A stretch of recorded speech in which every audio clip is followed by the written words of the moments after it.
할렐루야. 거룩하고 복된 성이라. 본이 쉬셨습니까? 또 하나님 말씀하는 저녁 찬양 기도의 시간, 사도행전 강해 설교로 20장 1절 말씀으로 은혜를 받는 시간이 되겠습니다. 먼저 하나님께 찬양부터 드리겠습니다. 68장 하나님 아버지 어두운 밤이 지나 찬양입니다.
이 시간 말씀은 사도행전 20장 1절 한 절만 봉독해 드리고 강론해 드리겠습니다. 소요가 그침에 바울이 제자들을 불러 권한 후에 작별하고 떠나 마게도냐로 가니라. 아멘. 이 시간 20장 1절에서 6절까지의 그 말씀인데요. 특별한 교훈을 주는, 그러니까 교훈적인 말씀이 기록되어 있는 것이 아니고 바울 사도의 일행이 어떻게 다녀갔다는 내용입니다. 지난 시간에 말씀드린 대로 바울 사도가 에베소서에서 거의 3년 가까운 세월을 두란노스 온이라는 곳에서 사람들을 모아서 가르치고 파송하고 가르치고 파송하여서 전 아시아 지역을 석권하는, 지금으로 말하면 터키 그쪽 지방까지 복음을 전했던 겁니다. 저희 교회에서는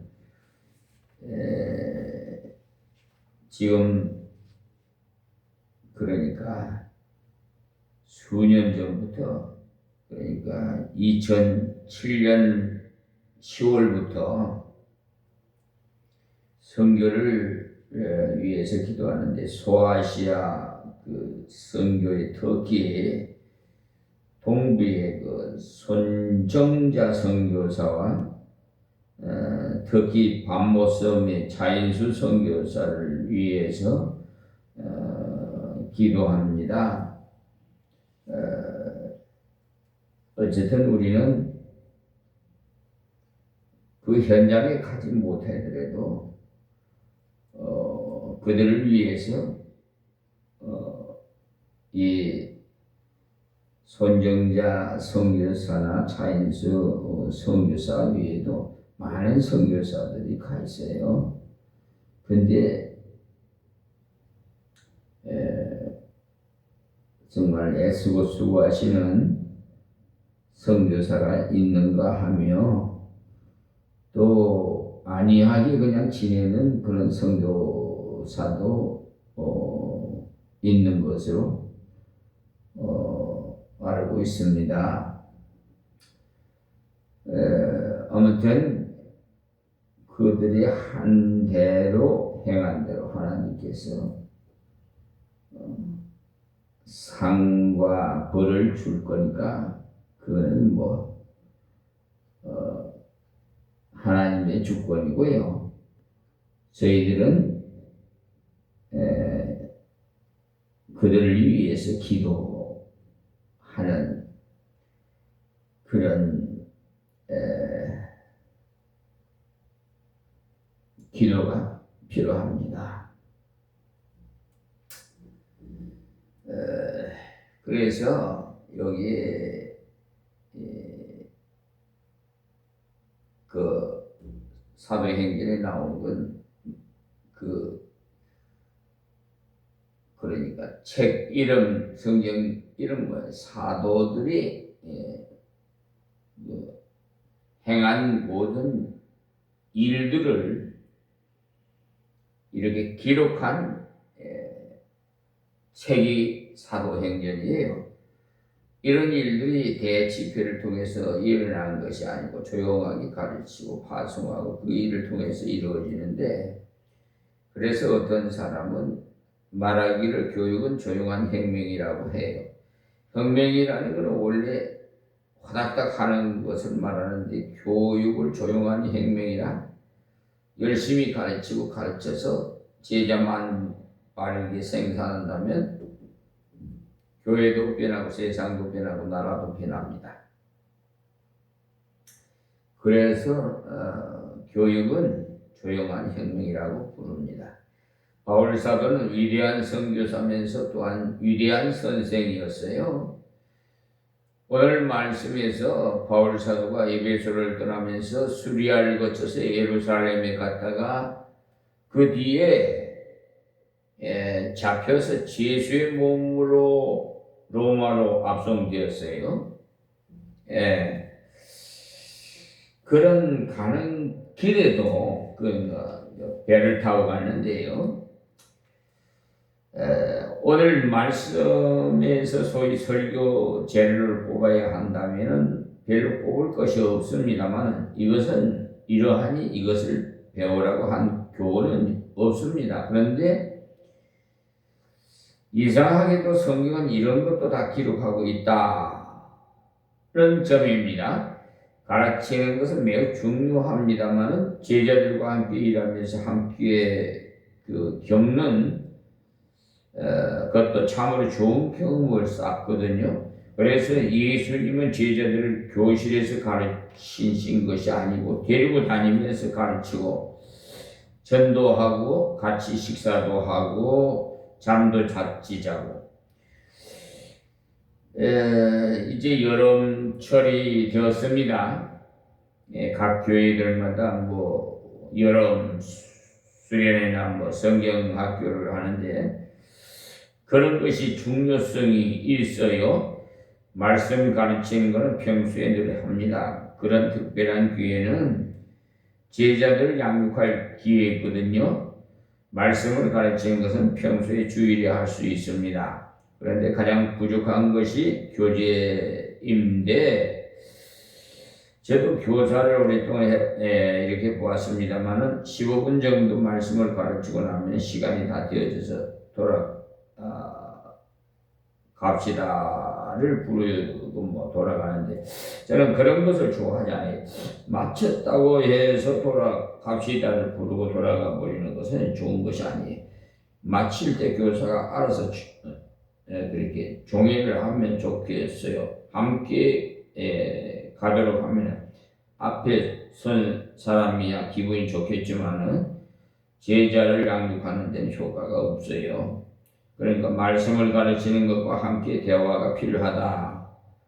그래서 대화를 깊이 나누기 위해서는 식사도 함께 하고 이야기도 하고 말씀을 들어보니까 어떤 말씀은 참으로 어렵더라든지 그런 말씀을 나누는 시간이 없이는 참다운 제자가 키워지지 않습니다.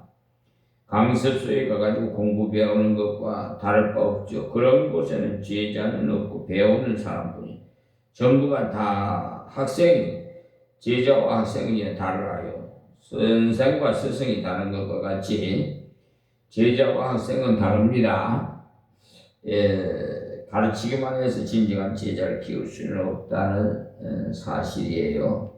그래서 이 시간 말씀에서 본 대로 바울 사도의 걸어간 자취를 기록한 이유도 바로 그런 뜻이 있어요. 마태복음이나 마가복음에서도 예수님의 교훈만 기록한 것이 아니고 예수님께서 제자들과 함께 누구네 집에 들어갔고 가서 어떤 일에 부딪혔는데 예수님께서 어떻게 변호해 주셨다는 등 그런 내용도 기록되어 있죠. 그것을 보면 인격체는 말로만 가르친다고 되는 것이 아니라 함께 눈물을 흘리고 함께 고통을 나누고 함께 교제하면서 자라나는 겁니다. 요사이 우리 한국 교회도 그 방면에 눈을 두고 있어요. 그래서 공동체 훈련을 해야 되겠다고 하고 공동체 훈련이라는 것은 같이 모여서 숙식을 하면서 가르치면 좋다 해서 내비게이터 같은 단체에서 홈에다가 모여 3개월이면 3개월, 5개월이면 5개월 같이 훈련하는데 우리 한국교회가 그런 공동체 훈련이 필요하다고 말씀을 드리고 싶습니다. 여러분 소련회 같은 모임이 바로 공동체 훈련 그 일부분이 될 수가 있어요.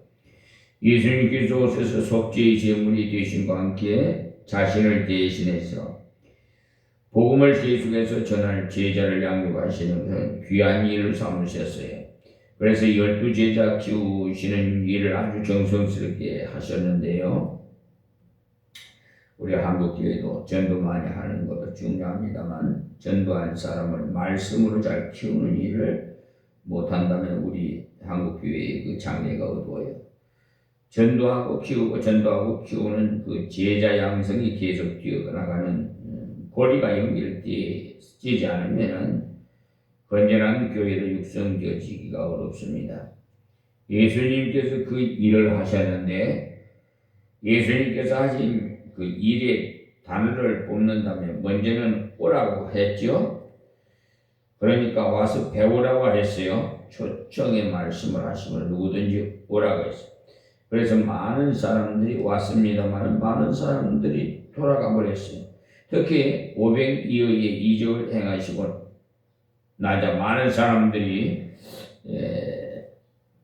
그 엄청나게 따라왔거든요. 아마 몇만 명이 왔을 것 같아요. 그러나 다들 돌아가 버렸습니다.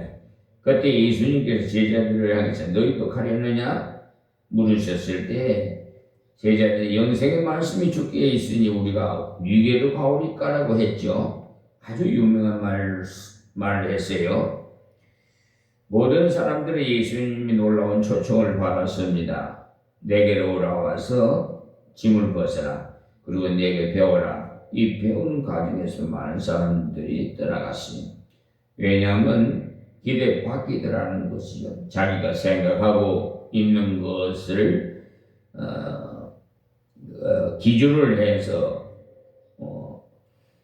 들어보니까 별것 아니더라.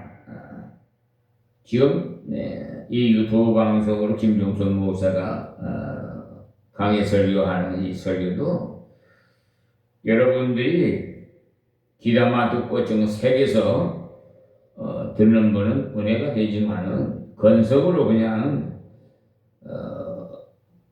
그 자기 기준으로 시청을 하면은 누가 그렇게 설계하더라도 자기 마음에 들지 않습니다. 자기 기준을 해서는 안 돼요.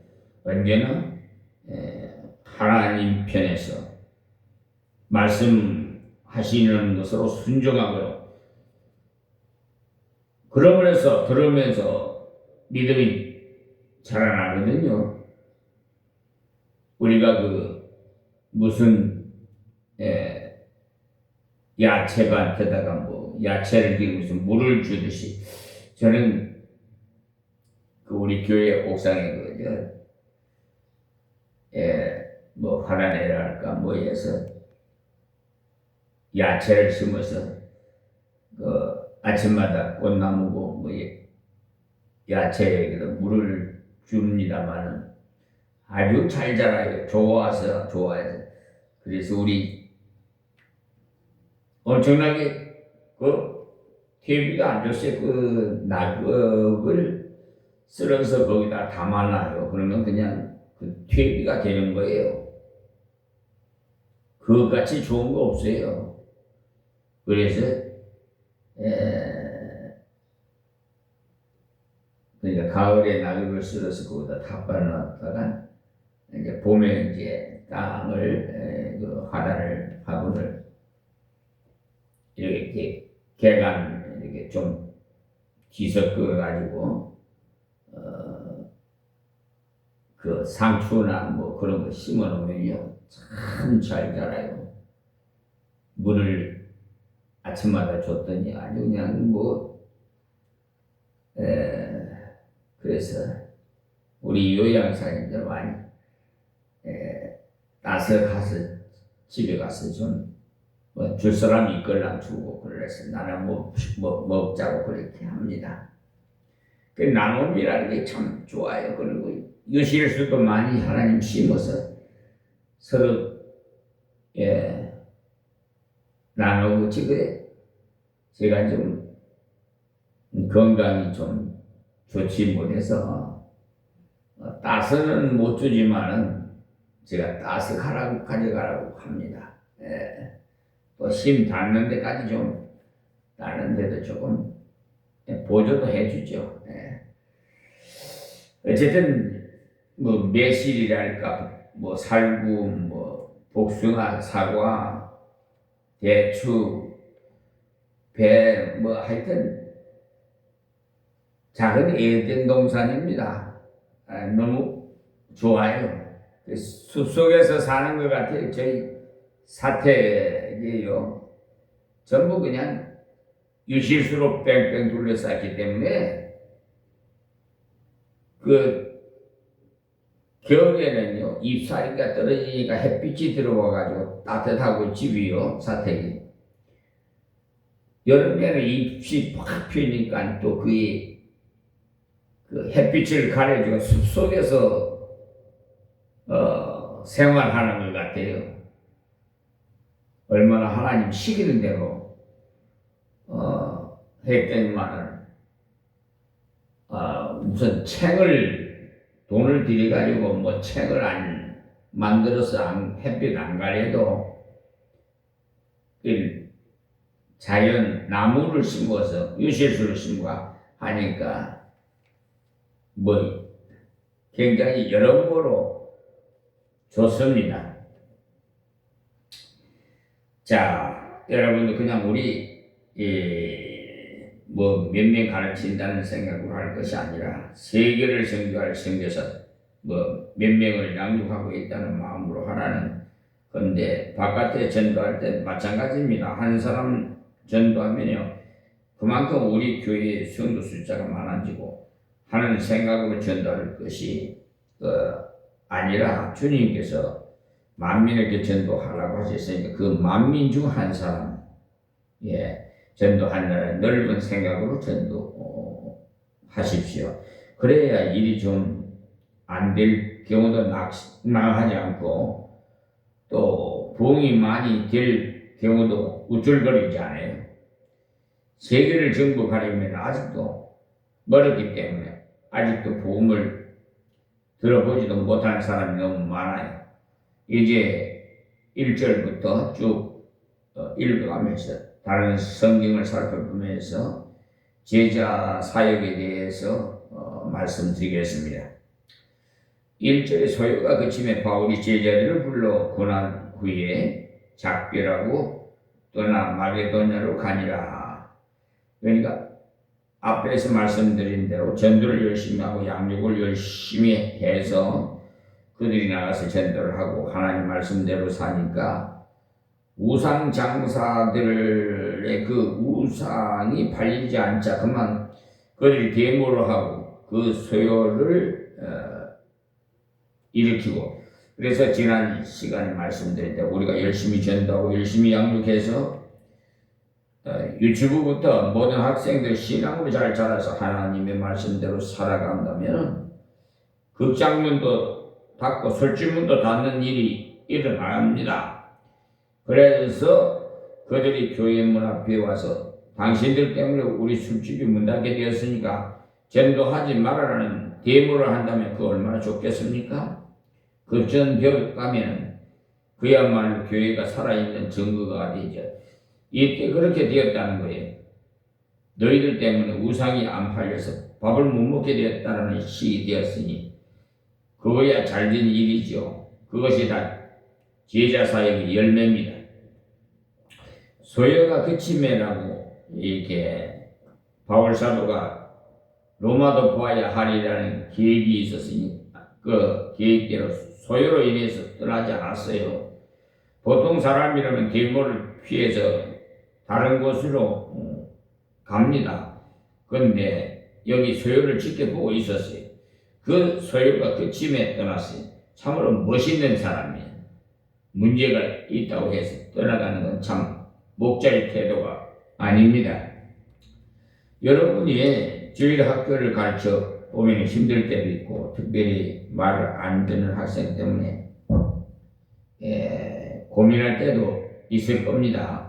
저도 다 해봐서 알아요. 성질이 날 일도 있어요. 그런데 참 목자의 태도는요, 어려울 때 포기하는 사람이 아닙니다. 선한 목자는 양들을 위해서 목줄까지 버린다고 주님께서 말씀하셨듯이 어려울 때 어린이를 위해서 희생할 수 있는 자세가 돼요. 학생들이 공부를 배울 때 공부만 배우는 것이 아닙니다. 공부와 함께 선생을 배워요. 선생. 그저 성경 구절만 배우는 것이 아니고 성경대로 살아가는 선생 모습을 본다 이 말이에요. 말씀을 이해하고 그 말씀을 적용해서 살아가는 모습은 저러하구나. 이렇게 알게 된다는 거예요. 이 일을 이번 여름 수양회 때 많이 좀 한국교회 각 교회마다 감당할 수 있기를 우리 기도합시다. 수련회 나가는 교사들이 아이들대로 놀도록 두고 교사들은 교사들대로 모여 놀면 안 돼요. 그래서 강단에 있어서 설교하는 목사님도 그 설교한 말씀대로 적용해서 목사님의 생활이 그렇게 돼야 돼요. 강단에서 도둑질 하지 마라 그래 놓고는 하나님 돈을 횡령해 도둑질 하면 되겠습니까? 그리고 하나님께서 법으로 만들어 놨는데 10의 1조도 말이야. 여러분 한 달에 사례비만 11조 딱 떼서 드리는 거 아니라 어느 누가 선물을 뭐 사과를 예를 들어서 한 박스 사가지고 왔다. 그러면 사과가 한 박스에 한 뭐 3만 원이니 뭐 5만 원이니 한다고 하면은 거기에 대한 10%를 하나님 앞에 드려야 됩니다. 그래서 철저하게 11조 생활을 해야 돼요. 남은 모르는 것 같지만요, 다 보고 계세요. 하나님은 더 잘 아시고 계시고요. 우리 마음속 깊숙한 곳까지 투명하게 생각까지도 아시고 계시니까 뭐 더 이상 감출 수도 없어요. 또 가증스럽게 위선자가 될 수도 없습니다. 인색할 수도 없고요. 마음에서 우러나서 뭐든지 자원해서 여러분 하나님 앞에 예물도 드리고 구제도 하고 또 전도도 하고 이래야지. 억지로 목사님이 뭐 전도해라 해가지고 전도하고 이거 이렇게 어쨌든 간에 옆에서 시켜서 하는 일은요, 그거는 아니에요. 자기 스스로 자원해서 마음에서 우러나서 하는 일이 즐겁습니다. 그리고 하나님 앞에 상이 큽니다. 바울 사도는 어려운 상태에 피하지 않고 제자들과 동고동락하는 그런 자세가 되어서 있었기 때문에 참 제자를 올바르게 양육을 했어요. 바울이 제자들을 불러 고난 후에 작별하고 했는데 그야말로 일 가운데 양을 두고 가야 하는 마음, 그러나 떠나가는 것은 이들이 상당한 양육이 되었기 때문에 두고 얼마든지 에베소를 정복할 힘이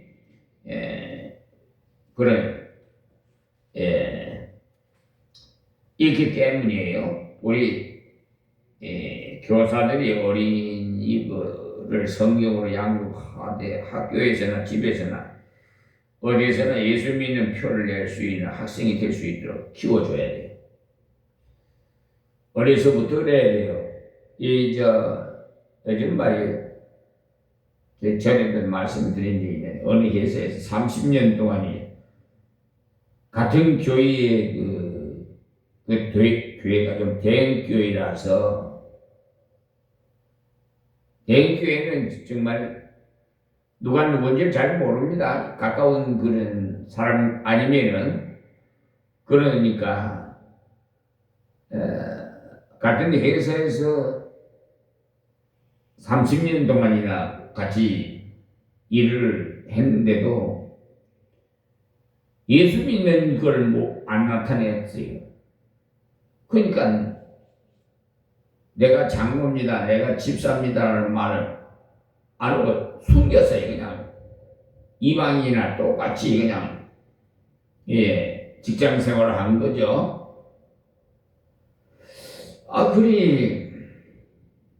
무슨 일이 있어서 사사로운으로 다투어가지고 경찰서로 붙들려 갔는데, 그 소식을 들은 목사님이 경찰서를 찾아갔어요. 찾아갔더니 한 사람은 장로가 한 사람은 집사들이에요. 그래서 거기서 발각이 된 건데, 그래서 되겠습니까? 왜? 예수 믿는 걸 그렇게 창피스럽습니까? 그 이유가 뭐예요? 그 속내가 뭔지 제가 한번 짚어볼까요? 또 그렇게까지 깊이 말씀드리면 또 마음에 또 은혜가 안 된다고 할까봐 한데 성찰하시기 바랍니다.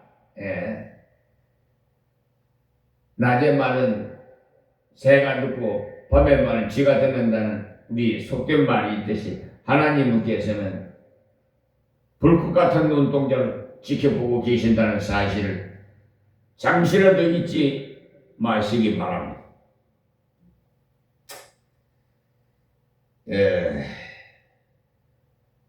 바울 사도는 먼저 제자들을 불러서 우리 교사들도 제자들을 불러야 돼. 조금 전에 말씀드린 대로 가르치는 것은 주일날 가르쳐도 됩니다. 그러나 인격 속에 예수님의 귀한 능력을 심기 위해서는요, 개인적인 접촉이 있어야 돼요. 개인적인 접촉 없이는 인격이 자라지 못합니다. 불러서 보냈다고 했는데 내가 떠나고 나면 어떠한 일이 있을 것이다. 그러니 그때는 어떠하게 대처하라. 이런 권면을 했는데 뒷부분에 보면은요, 에베소 교회의 장로님들을 불러놓고 상세하게 교훈하는 내용이 나오는데 그것은 그때 가서 배우기로 하고요. 이때 제자들을 권면하고는 작별을 했다고 했는데 원어에는요, 주었다고 되어 있어요. 입맞췄다. 서로 끌어안고 작별 인사를 하는 다정한 모습을 말하는 것입니다. 요즘도 외국에 가서는 인사가 입에는 안 맞히지만은 끼안고 볼에다가 서로 비비고 이게 인사더라고요. 텔레비로 보니까. 사실 그들은요, 바울 사도의 분신이기 때문입니다. 믿음으로 난 제자잖아요. 아들, 딸. 그러니까 바울 사도가 떠나고 나면은 그들이 바울 사도를 대행해서 복음을 전하고 양육하는 자가 되어야 됩니다. 그렇게 하는 것이 바로 제자의 할 일이. 선생과 함께 일하고 선생을 대행하는 것이 제자인데 예수님께서 우리를 제자 삼으시기를 원하시는 그런 신자 되기를 원하시는 것이 아니라 제자 되기를 원하시는 우리 교사들이 이 직분을 맡은 거예요. 아이들을 그냥 가르친다는 피상적인 그런 생각을 할 것이 아니라 예수님 닮은 제자를 키운다는 생각으로 가르쳐야 됩니다. 가만 보면 선생을 초월하는 제자가 드문데 제자다운 제자를 키우기 위해서는 우리 교사가 먼저 예수님의 모습을 닮아야 됩니다. 왜 제자를 키워야 하는지 마태복음 28장 19절에서 20절 보시면요, 예수님께서 제자들을 키우라고 명령을 하죠. 그러므로 너희는 가서 모든 족속으로 이렇게 먼저 가야 되겠죠. 가만 앉아서 제자를 키울 수는 없으니까. 그리고 사람을 가리지 말아야 돼요. 부자니까, 가난한 사람이니까, 동양 사람이니까, 서양 사람이니까 하고 가리지 말아야 합니다. 누구나 제자가 될 수 있기 때문에요, 제자를 삼아 그랬어요. 그러므로 너희는 가서 모든 제자를 삼아, 족속으로 제자를 삼아 그랬죠. 그 사람 중에 제자 삼을 자를 선택해서 양육하라는 거예요. 아버지와 아들과 성령의 이름으로 세례를 주고 그랬어요. 구원의 확신이 있어야 세례 주죠. 그들을 불러서 가르치는데 신앙을 가르치라는. 그래서 신앙 있는 자에게 세례를 주고 내가 너희에게 분부한 모든 것을 가르쳐 지키게 하라 그래서 세례를 주고 난 다음에, 그러니까 먼저는 신앙을 심어줘야 되겠죠. 그 다음 삶을 심어줘야 되고 가르쳐서 지키게 하는 이 두 가지를 행해야 됩니다. 예수 그리스도의 십자가의 부활을 믿는 것은요, 상세하게 가르쳐야 되고요. 그것이 바로 생명 얻는 길이기 때문에요. 그 다음 가르쳐 지키게 해야 돼요. 주님의 말씀대로 섬기는 자가 되도록 학교에서나 가정에서나 어디서나 사랑의 화신이 되어서 희생할 줄도 아는 예수 닮아 살아가는 자가 되도록 가르쳐야 됩니다. 학생들을 가르치려면 먼저 교사들이 예수 닮은 모습으로 살아야 되겠죠. 교사들이 먼저 복음을 믿는 확신이 있어야 되겠죠. 주님의 말씀대로 배우고 지켜야 되고 교회에 와서는 어느 부분에서든지 봉사하기를 살펴야 되고 예배가 끝나고 나면 선풍기 끄는 거, 문 닫는 거 이런 것들 간단한 일인데도 그냥 지나치는 경우가 많아요. 여러분, 예배당 안에 휴지 조각이라도 떨어졌으면 주워서 쓰레기통에다 넣고 이렇게 교회 주변에도 좀 살피고 이래야지. 그냥 예배만 드리고 미꾸라지같이 싹 빠져 언제 간 줄도 모르게 그냥 가버리고 이래라면 이런 신앙생활은요 별로 좋지 않습니다.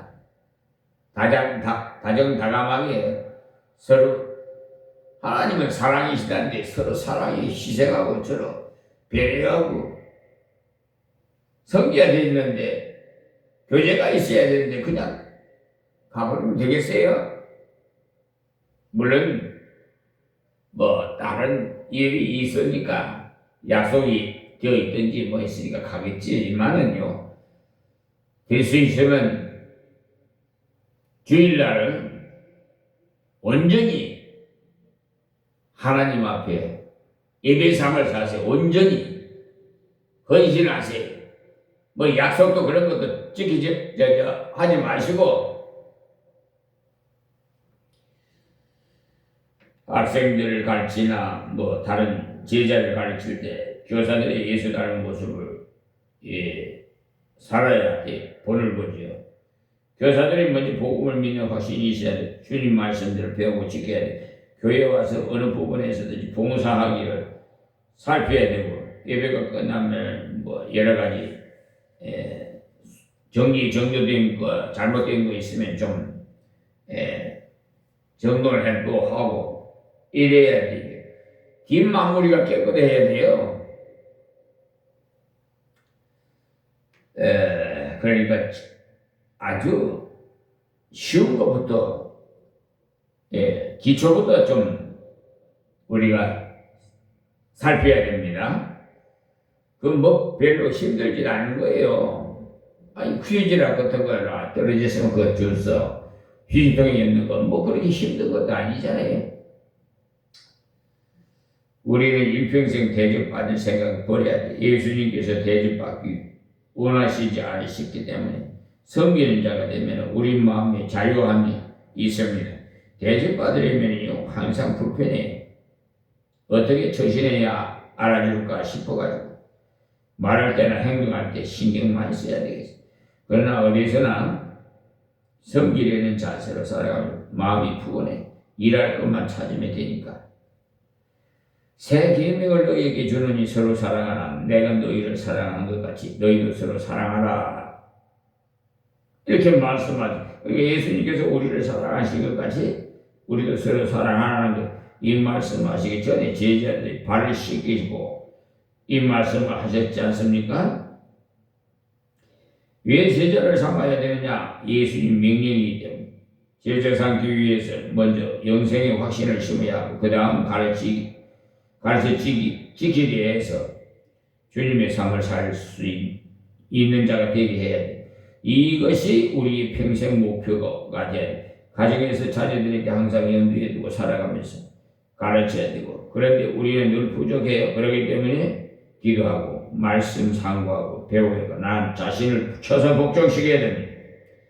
또 데살로니가전서 3장 2절에 보시면 우리 형제 곧 그리스도 복음의 하나님의 일꾼인 디모데를 보내노니 얘는 너희를 굳게 하고 오라고 말씀하셨는데, 그러니까 바울이 직접 가지 못한 경우는 제자 디모데를 보내서 제자를 양육했는데, 양육하는 이유는 굳게 하기 위해서 양육했다는 겁니다. 그냥 예수 믿고 천국 가면 되면 그것만 한다면 별것 아니지만은 굳게 하여서 역경 중에도 굳굳하게 걸어가고 역경 중에도 섬기고 역경 중에서도 전도할 수 인명자가 되도록 하려면 양육을 해야 돼요. 너희 믿음에 대하여 위로함으로 누구든지 이 여러 환난 중에 요동치 않게 하려 함이라. 보십시오. 우리가 살아가는 중에 환난이 있기 때문에 몸으로 매맞는 것만 환난 아니에요. 이제 중학교로 올라가고 고등학교로 올라가고 하는 중에 무신론 사상과 계속 부딪혀요. 그것이 환난이 진화론이 나오죠. 그러니까 일찍이 확실하게 심어주지 않으면 이 환난을 이길 수 없습니다. 하나님의 말씀은 참으로 진리더라. 말씀대로 기도하니까 말씀대로 순종해 보니까 되어지더라. 이 체험적인 확신을 심어주지 않으면 이 환난을 이길 수가 없습니다. 그것이 바로 제자와 하는 것입니다. 우리로 이것을 강하게 세우신 주를 너희가 친히 아니라 우리가 너희와 함께 있을 때 장차 받을 환난을 너희에게 미리 말하야 되니 과연 그렇게 된 것을 너희가 아느니라. 보십시오. 바울 사도가 그들을 가르칠 때 예수 믿으면 복 받는다 그만 가르친 것이 아니에요. 앞으로 신앙으로 살아가려면 이러이러한 어려움이 부딪힐 것이다. 십자가의 길은 좁은 길이라는 것을 가르쳐 주었다는 거예요. 좋은 것만 말해 주어야지 어려움이 있다고 말하면 아이들이 물러가 버리면 어떻게 하나? 하는 염려 때문에 앞으로 닥칠 어려움에 대해서 전혀 가르치지 않았다면 안 되겠죠? 실제로 어려움이 있다는 것을 잘 가르쳐 놓으면요, 그 학생들이 주님을 더 잘 의지하고 교회도 잘 나옵니다. 그러므로 나도 참지 못하여 너희 믿음을 알기 위하여 보내었노니 이는 혹 시험하는 자가 너희를 시험하여 우리 수고를 헛되게 할까 함이를. 지금은 디모데가 너희에게로부터 와서 너희 믿음과 사랑과 기쁜 소식을 우리에게 전하고 또 너희가 항상 우리를 잘 생각하여 우리가 너희를 간절히 보고자 한 것 같이 너희도 우리를 간절히 보고자 한다 하니라고 했어요. 그러니까 바울 사도가 디모데를 보내서 알아봤더니 염려한 것과는 전혀 다르더라. 그들이 믿음을 잘 지키고 가르친다는 그런 환난 일을 이기든지 이기면서 봉사를 잘하고 있더라. 이는 보고를 받고는 바울이 얼마나 감사했다는 기뻐했다는 데살로니가의 편지를 썼어요. 왜 제자를 양육해야 되는가 하면은 주님의 명령이기 때문이고 또 강한 군사가 되어야 하기 때문입니다. 특히 유치부 어린이들은 앞으로 70년 이상 예수 믿는 생활을 해야 되거든요. 그러니까 이 험한 세파를 뚫고 나가면서 주님께 영광을 돌려야 하니까 양육을 잘 주어야 되겠죠. 또 디모데후서 2장 1절에서 2절 말씀해 보시면 내 아들아 그러므로 네가 그리스도 예수 안에 있는 은혜 속에서 강하고 또 네가 많은 증인 앞에서 내게 들은 말을 충성된 사람들에게 부탁하라. 너희가 또 다른 사람들을 가르칠 수 있으리라. 그랬어. 그러니까 우리가 예수님의 은혜를 의지할 때 강해져요. 은혜를 모르는 사람은 약하고 은혜가 뭐예요? 아무 자기가 없는 우리에게 사랑하시고 구원해 주신 것.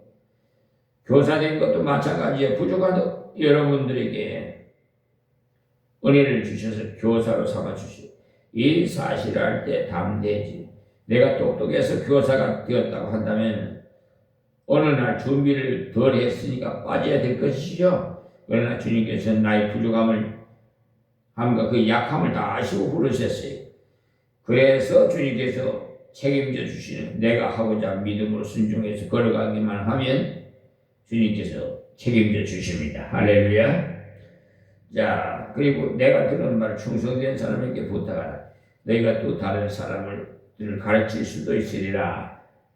이 말씀은 보통 복음의 4대라고 하는데 1대는 바울이고 2대는 디모데고 3대는 충성된 사람이고 또 다른 사람이 4대이므로 복음의 4대라고 나와요. 그래서 왜 제자를 양육해야 되는가? 주님의 역사가 지속되어지기 때문에 위해서 내 한 사람 예수 잘 믿고 천당 가버리면 주님의 역사가 약화되어 버려요. 그러나 하나님 미랄이 땅에 떨어져 썩으면 많은 열매를 거둡니다. 제자를 양육하기 위해서 많은 썩음이 있어야 돼요. 껍데기가 썩어서 속에서 싹이 나오는 껍데기가 반질반질하도록 치해 놓으면 속이 썩어 죽어버립니다. 우리 체면이나 성기를 죽이고 주님의 제자를 양육하기 위해서 시간도 투자하고 물질도 투자해야 돼. 제자로 키워야 하는 이유, 하나님 많은 이 세상을 살아가야 하기 때문에, 강한 군사가 되어져야 하기 때문에, 제자로 키워야 주님의 역사가 지속되어서 하나님께 큰 영광을 돌릴 수 있습니다. 제자를 양육하기 위해서는 교사가 무엇을 해야 돼요? 지식만 전담하는 것이 교사가 아니에요. 마음과 마음이 통해서 성령의 역사 가운데 말씀이 심어져야 하기 때문에 기도하지 않으면 제자가 양육되지 않습니다.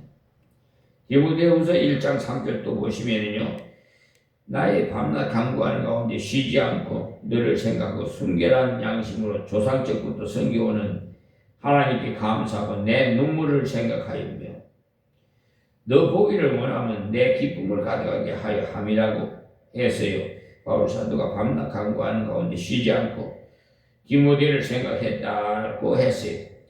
제자의 숫자는 많지 않습니다. 주일 학생을 맡은 한 반의 숫자가 그리 많지 않아요. 그러니 학생들이 이름을 적어서 매일 기도하세요.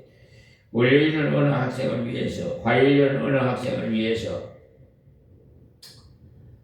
그렇게 계속 돌아가면서 기도하세요. 한꺼번에 10명 다 기도하면요, 그냥 쭉 복주시고 쉬고 기도밖에 못해요.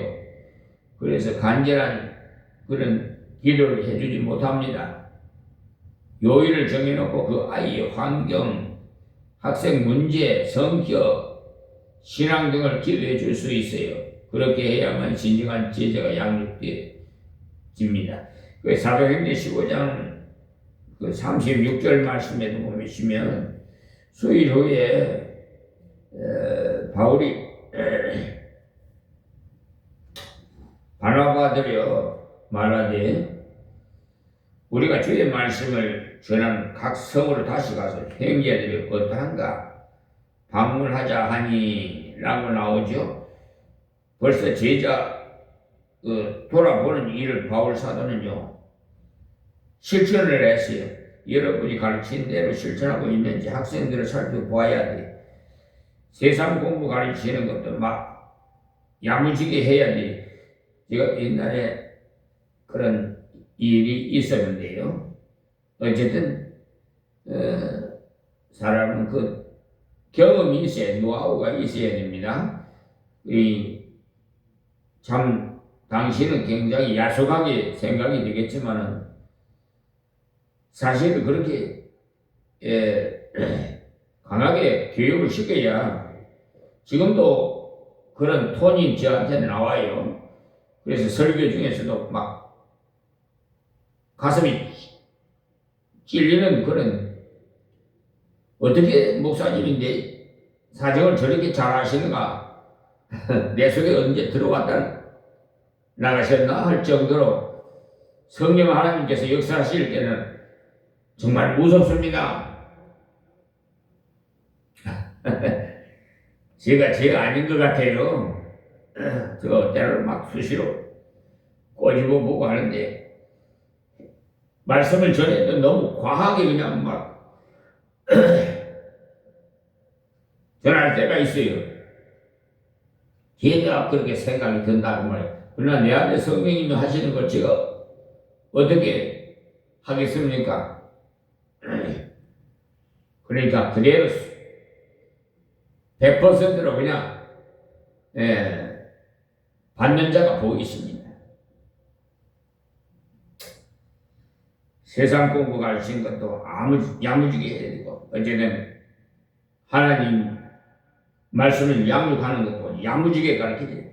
맡은 학생들을 체크해야 되고, 성경을 읽고 하는지 세밀하게 세심하게 관심을 가지시기 바랍니다. 그래서 에베소서 2장 8절에서 9절에 있는 말씀대로 너희가 그 은혜로 인하여 어둠으로 말며 구원을 얻었으니 이것이 너희에게서 난 것이 아니요 하나님의 선물이라 했어요. 구원은 하나님께서 주신 철저한 선물이라는 것을 계속 일깨워 주셔야 됩니다. 그리고 빌립보서 4장 6절의 말씀대로 염려를 해결하는 걸 가르쳐야 돼요. 살아가는 중에 염려스러운 일들이 생겨요. 아무것도 염려하지 말고 모든 일에 기도와 간구는 너희 구할 것을 감사함으로 하나님께 아뢰라. 그리하면 모든 지각에 뛰어난 하나님의 평강이 그리스도 예수 안에서 너희 마음과 생각을 지키시리라 하고 말씀하셨어요. 그러니까 조그만 어린이라도 근심 없는 날이 없습니다. 나름대로 근심 다 있어요. 그 근심을 해결하는 방법이 기도하는 것을 가르쳐 주십시오.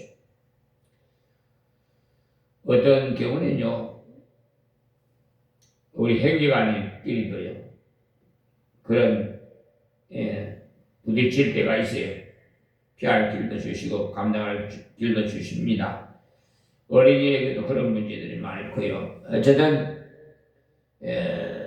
우리는 제자를 양성해야 되기 하나님 명령이에요.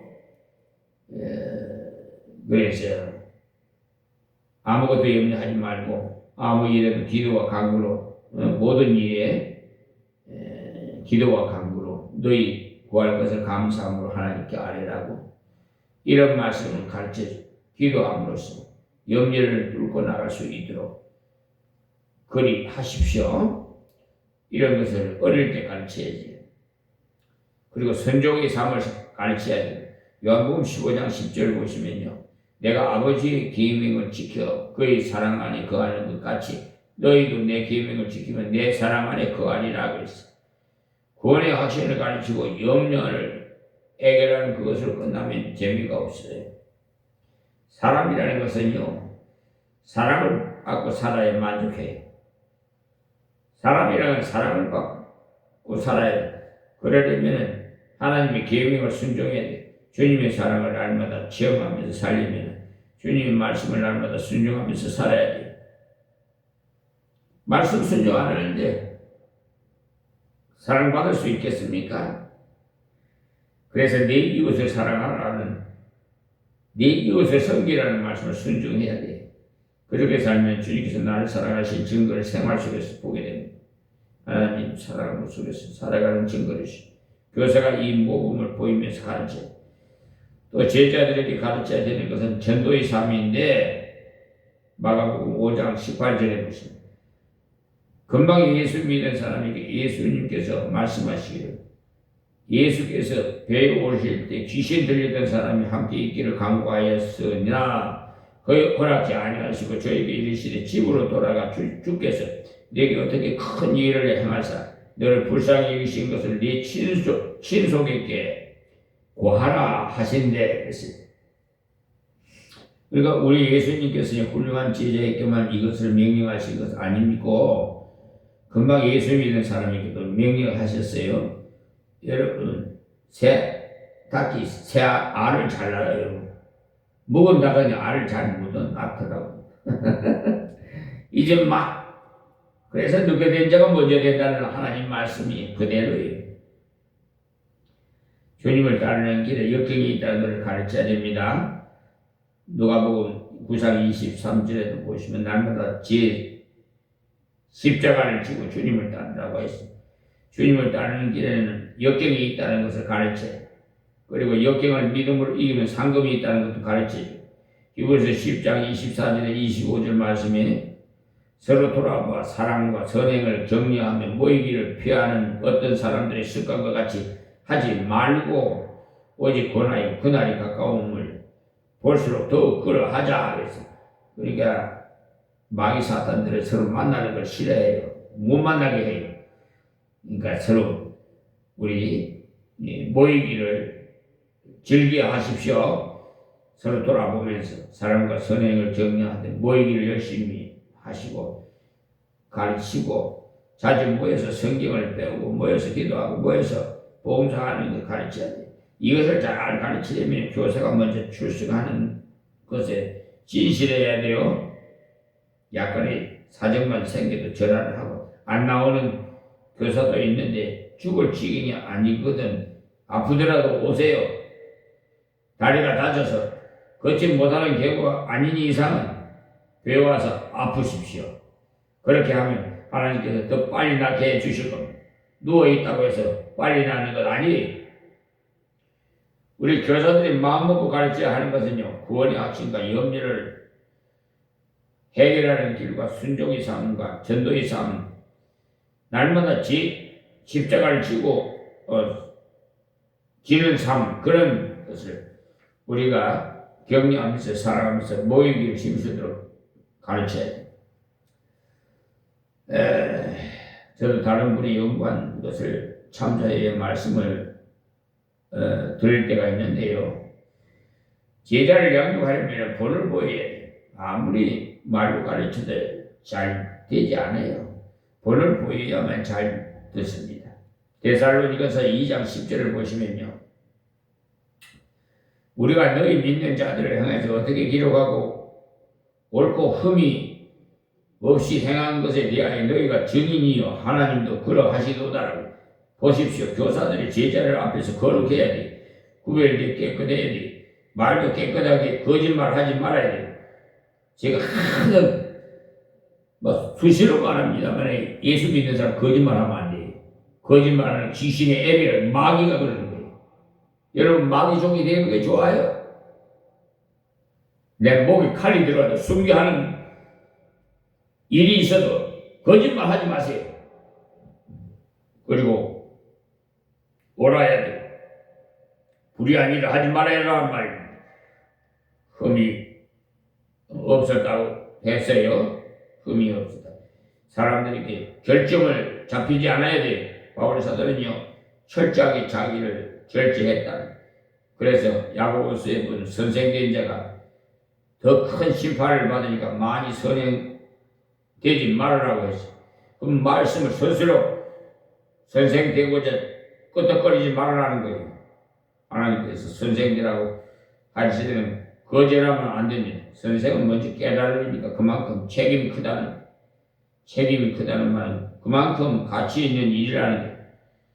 세상에는 책임이 큰 것일수록 가치 있는 일입니다. 그 빌립보서 4장 9절에 보시면요. 또 너희는 내게 배우고 받고 듣고 본 바를 행하라. 그리하면 평강의 하나님이 너희와 함께 계시리라고 해서.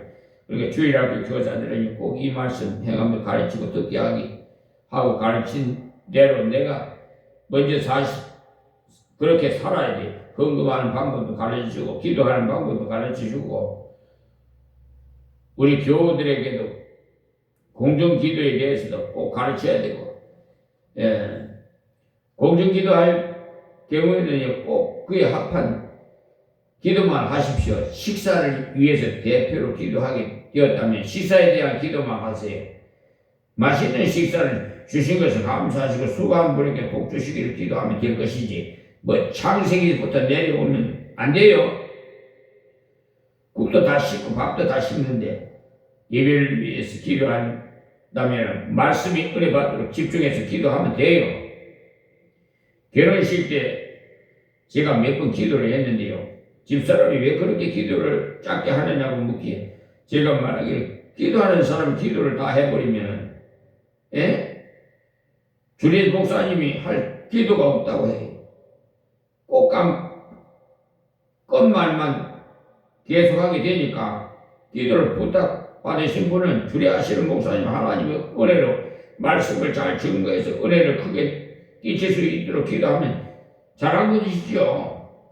그 다음에 축복 기도는 주례하시는 목사님이 축복 기도 시간에 할 수 있도록 남겨놓아야지. 기도하는 사람이 다 해버리면 목사님이 반복해서 또 그 기도 들으니까 앉아있는 사람이 지루하지. 그러니까 여러분이 헌신 예배 시간에 대표를 기도하게 되었다든지 어떤 시간에 대표 기도를 하게 되었다면 그때 필요한 기도만 하세요. 온 기도를 그 시간에 다 하려고 하니까 시간이 너무 걸리고 조는 사람도 있고 어떤 사람이 기도가 너무 길다 보니까 아예 잡니다. 개인 기도야 몇 시간 기도해도 좋습니다. 그러나 공중 기도를 하게 되었거든요. 3분 제일 맞다고 생각해요. 그래도 5분이 넘지 않도록 하십시오. 그렇게 하기 위해서는 집에서 기도할 것을 써보시고 이런 것을 다 가르쳐야 돼요. 교사들이 기도할 때 주의해야 할 것, 그 용어입니다. 아이들은 무슨 말인지도 모르면서도 그대로 따라합니다.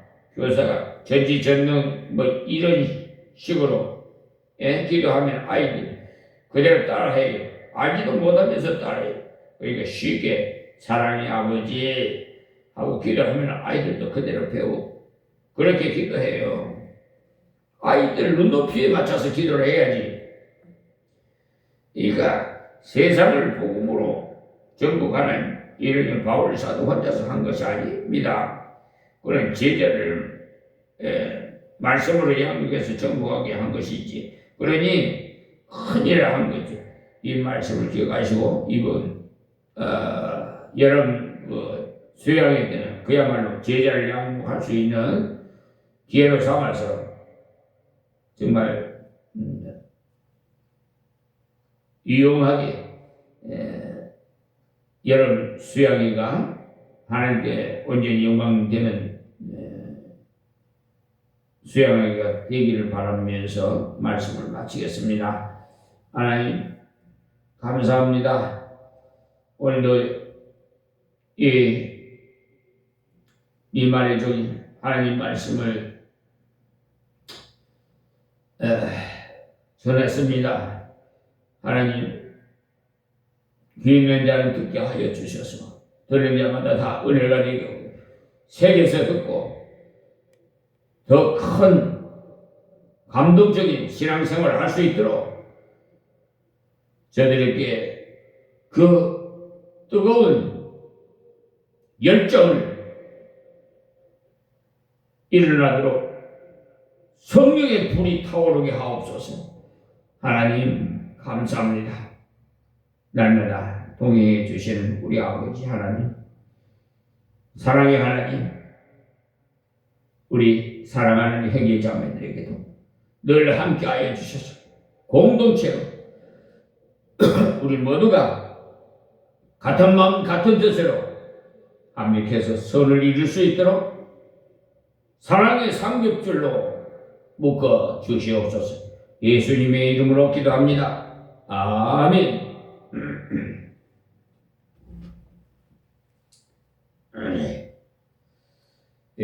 하나님은 찬양을 굉장히 기쁘게 받으십니다. 그러므로 오늘 주 예수로 이름 높여 37장 찬양하고 마치겠습니다. 37장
찬양 만주의 주